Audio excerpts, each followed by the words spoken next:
Martha, Martha, be reasonable. I mean, you know everybody, they love how you're cooking. No, well, Maria, she's no help to you back here. I need her out here with the customers. Come on, you know, you're a genius in the kitchen. Now, come on, just get back to cooking. But, mi amor, come on, let me see that smile. That's a better.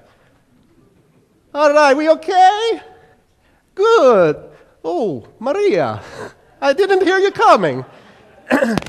You know our sister, Maria. She needs encouragement. She needs to know she's appreciated. But you and I know everybody comes for the customer service you provide. Right? It's good. Yes, now back to work. Oh. Jesus, my friend, don't think that I cannot hear you laughing up there. I just missed when you were down here laughing with me. Oh, welcome to the Resurrection Cafe. What can I do for you? I am... Why, yes, I am Lazarus. That's what I was going to say. Have we met? Jesus? Do I know Jesus? He's my best friend. I was just talking to him a minute ago. Well, sure he's here. He said, wherever two or more are gathered in my name, I will be there among them. So he is always here. Oh, could I tell you about him? Oh, I would like nothing better. It's my favorite subject. Come in, come, sit. Maria, we're going to need some wine and some bread for table 10. So, you want to know about Jesus? Yeah, yes. Well, Jesus, you see, he came into our lives just at the right time. You see, when I was a young boy, I was probably 5, and my whole family, we were gathered outside of our little house. We were playing, my two sisters and I, and my mother and father, and suddenly we heard some screaming from a house a few down from ours, and when we looked, there was smoke and flame. Well, my father quickly he ran toward the house. My mother was screaming after him, and her screaming, it got my sisters to screaming. I didn't really know what was going on, but I started screaming and crying. We saw my father go in the front door of the house just before the roof. She caved in. And so I was left with my mother and my two older sisters. I don't remember the whole thing very well, but I do know from then on I was scared of everything. I was scared of my own shadow. And when I started to go to school, well, first of all, I didn't quite fit in. The other boys, they run and they play the sports. I was in a house all day with women. I knew how to sew and how to mend, and it didn't help that every time there was a loud noise, I would scream and hide under my desk. It was okay for the first couple of years, but then the boys particularly, they started to pick on me. I think it was about 4th grade when a new boy showed up. He apparently had been born in the area, but they had been in Egypt for a while. His name was Jesus, and he didn't quite fit in either. We started talking one day, and we became fast friends. We would walk to school together. We would walk home together. Now, to begin with, the other kids, they picked on us, mostly me. But Jesus, he wasn't afraid of anything. If one of the boys, they would try to pick a fight with us, Jesus would just stand right up to him, look him right in the eye and say, Russ and I, that's what he called me, Russ. Well, that's what he called me in public. When we were alone together, he'd call me Lazy Russ. So sometimes just lazy. But he'd look the bully right in the eye and he'd say, Russ and I will take on all comers. Just give us a moment to prepare. And he would crouch down on the ground. And he would begin writing things in the dirt. Well, that attracted their attention. They wanted to see what he was doing.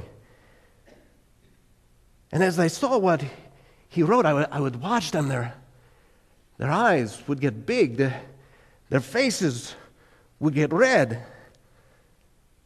And before he was done writing, there was nobody left. Well, it only took a couple of incidents like that, and they didn't really pick on us anymore. So we grew up together, and now he had his father. His father was a carpenter, and so Jesus, he knew how to do some things, and he would teach me. He would teach me how to fix things and how to be a boy. But then when it got to high school, my family, we moved down here to Bethany to be closer to relatives. I didn't want to come. I didn't like to be that far away from Jesus. He gave me strength. He gave me courage, and without him, I wasn't so sure. But Jesus, he and his family, they came down here to the Jerusalem area at least once, sometimes twice or 3 times a year, and they stay with us.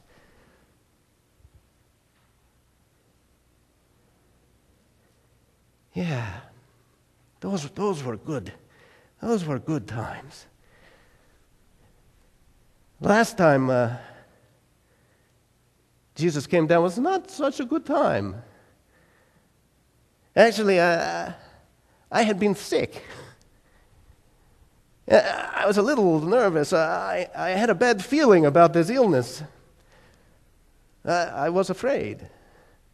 And so very early on, I said to Martha, my sister Martha, I said, Martha, send for Jesus. I think I'm going to need him.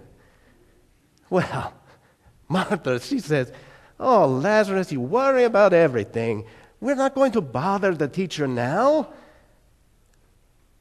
And so she didn't send for him. But the next day, it was obvious I was not doing too well. So finally, she sent my cousin Nicky to go find Jesus. But we didn't know where he was exactly. He was traveling a lot at that time. It took some days for them to find him.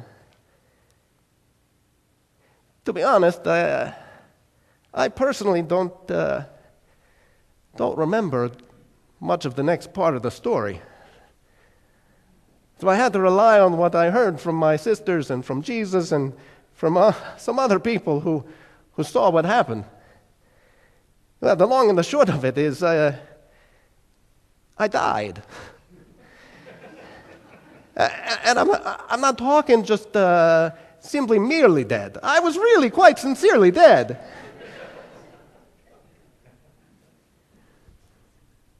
But Jesus, he didn't come. It is the only time in my life when I was having a problem and Jesus, he didn't come.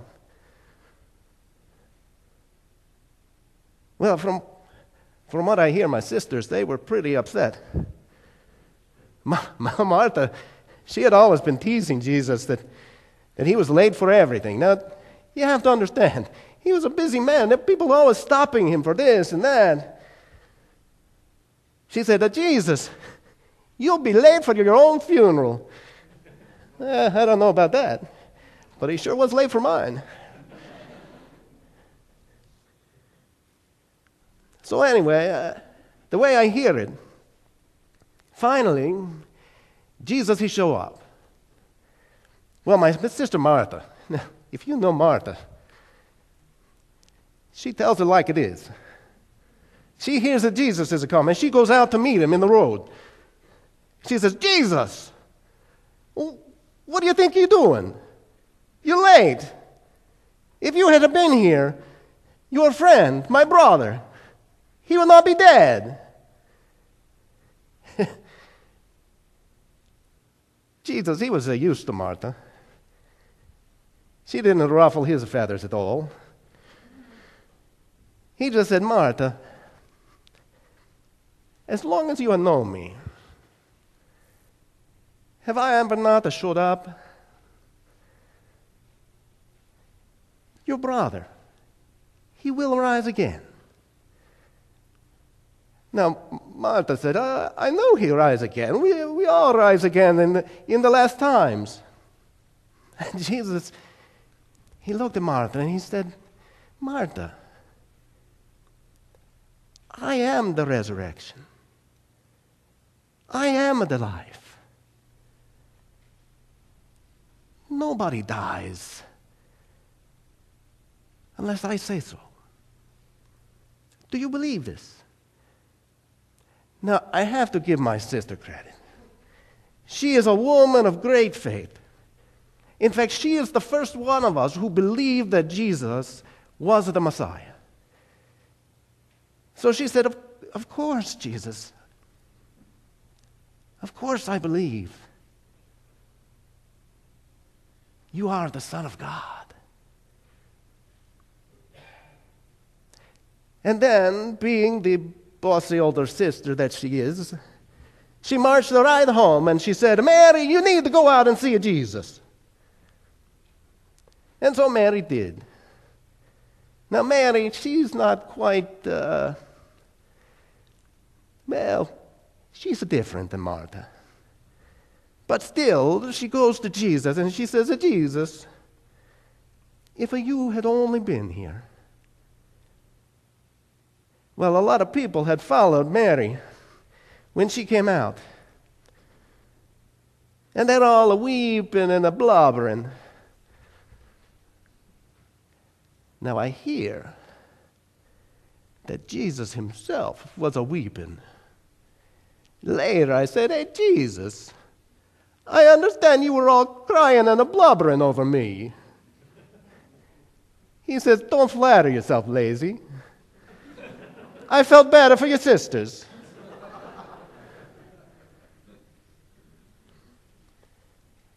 But Jesus told me that really he became very angry. And I said, Jesus, why so angry? And he said, as I'm looking at all of your friends and your sisters and your neighbors,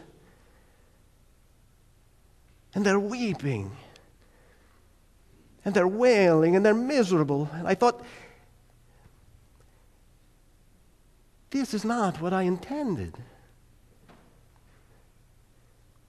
Sin and a sickness and a death, that is not what I intended. This is not the abundant life.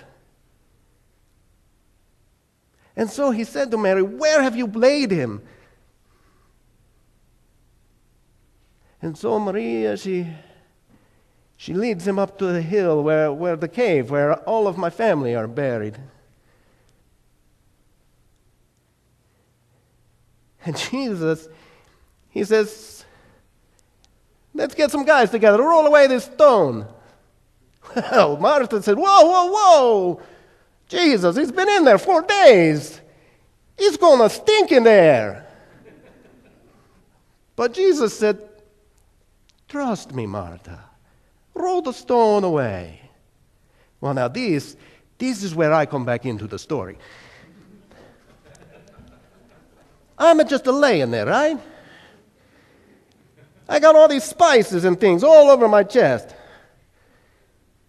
And all of a sudden, I hear this voice, a familiar voice, saying, "Hey, Lazarus, get up and come out of there." So I did. It was not as easy as you'd think. You ever been in a shroud? I hope not. It's a little confining. I had to come out of the cave. And I get out into the bright sunlight, and there's Jesus. I said, "Hi, Jesus.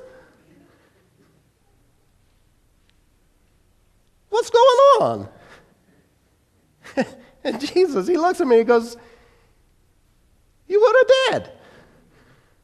I was dead? Then what am I doing here? He says, "I brought you back to life." Thank you, Jesus. It's nothing. Now, I make a little fun. I make a little joke. I did that too. Because to be honest, I've never been in this situation before. I've never been dead before. I've never been brought back to life before. I wasn't really sure what you're supposed to do in that situation. But as I thought about it, it occurred to me that I had been dead. And I was no longer dead. I was alive. And Jesus, he had done this for me. Who can do that? Who can take a guy who is dead and bring him back to life? And I had been dead 4 days. I mean, even the Pharisees say after 3 days, there's no chance.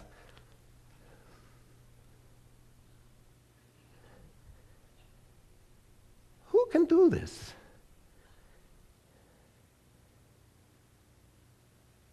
Only the one who created life to begin with. And you know, that seems to have occurred to a lot of the people who were there at the time. A lot of them, they believe in Jesus. They believe that he is the Messiah, the Son of God. But to me, that was not the most remarkable thing. It was the others who saw what happened. They had seen me dead. They saw me alive. But still, they did not believe. In fact, some of them even went to the Pharisees to report what Jesus had done. Now the Pharisees, they should know better.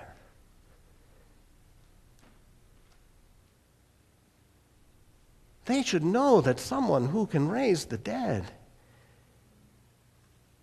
he's a working for God.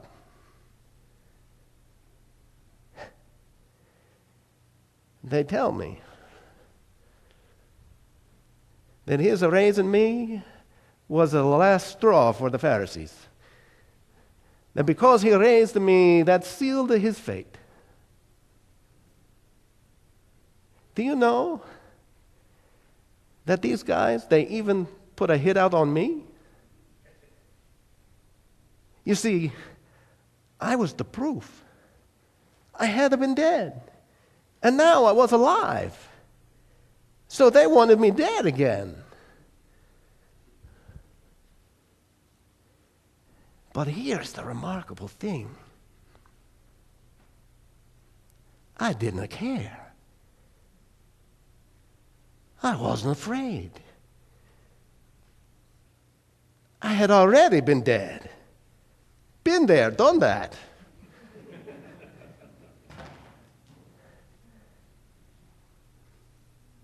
There was nothing they could do to me.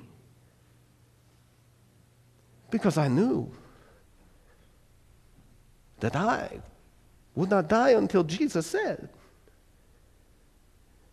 And when Jesus said, I would be happy to die.